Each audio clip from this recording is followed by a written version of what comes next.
Alrighty, Math 3, looking at chords and chord lengths. Still working on our circles and parts of it. So we remind ourselves from our vocabulary sheet what a chord is. Chord is a line segment whose endpoints are on the circle. So you can see there's an example right there, endpoints that are on the circle. Right here, and a little example. So you got P and I think it's a Q right there that are on the circle. That makes a chord. Now, a chord can be anything that goes across the circle as long as the endpoints are on the circle. So that includes the diameters. Diameters are chords. They're just a special chord. There's two rules that we're going to look for. One is this rule right here, and it tells us that if the radius or the diameter of a circle is perpendicular to a chord, then we know it's going to bisect the chord. Okay, so the chord is what the it is. It's going to bisect the chord. So here's an example of what that would look like. I have a circle. I have a radius OD. The radius OD is perpendicular. You can see the right angle right here. It is perpendicular to chord AB, which means it bisects AB. So a lot of people get confused which part gets bisected.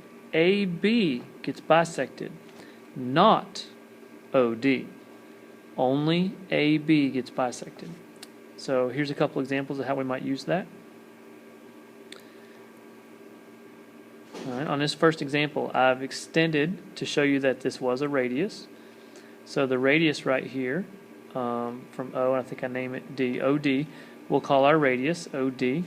Now it is perpendicular to chord AB, perpendicular to chord AB.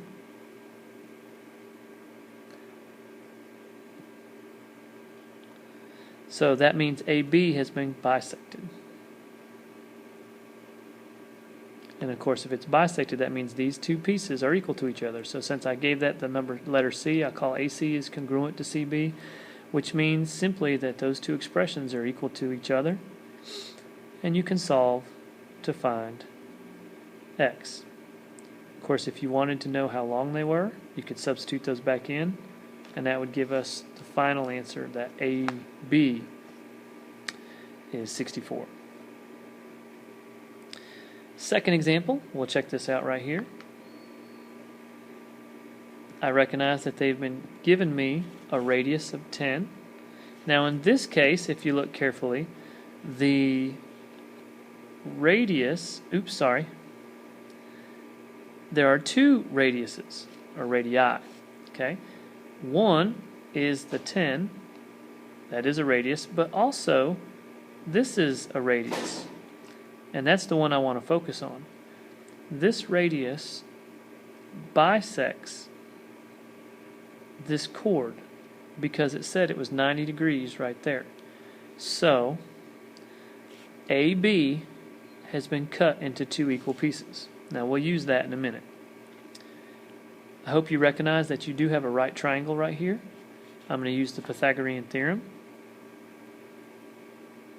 to find out that little missing piece.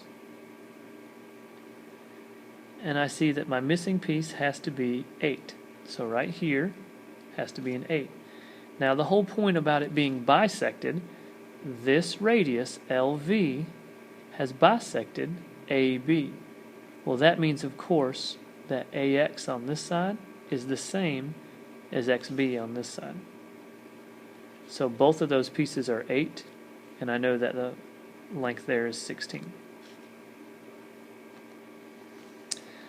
Another example, this is probably one of the most common examples, I need to make sure you get real close attention on this one, is this situation here, okay?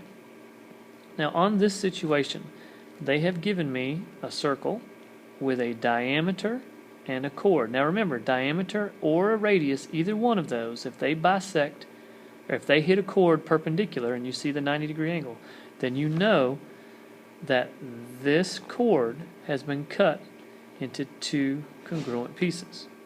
Okay, we're going to use that information shortly.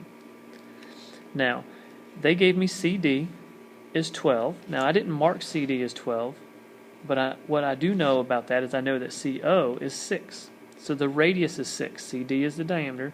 CO is just the radius. It's a 6.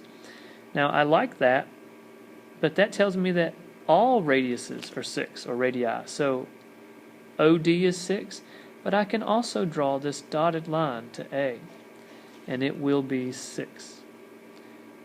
Now, I don't need the other two. This is the one I need. But this radius is 6, and hopefully you can see a triangle now. Because they told me that AB is 8, and it's been hit perpendicular, this must be bisected, it must be 4. And I hope that you can see your right triangle that you can solve for. So use your Pythagorean theorem.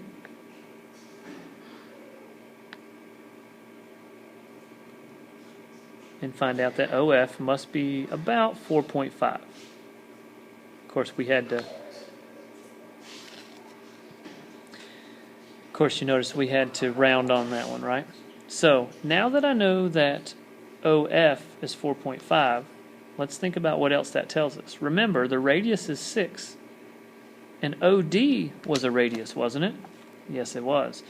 So, since we know OF is 4.5, that allows us to find FD by subtracting.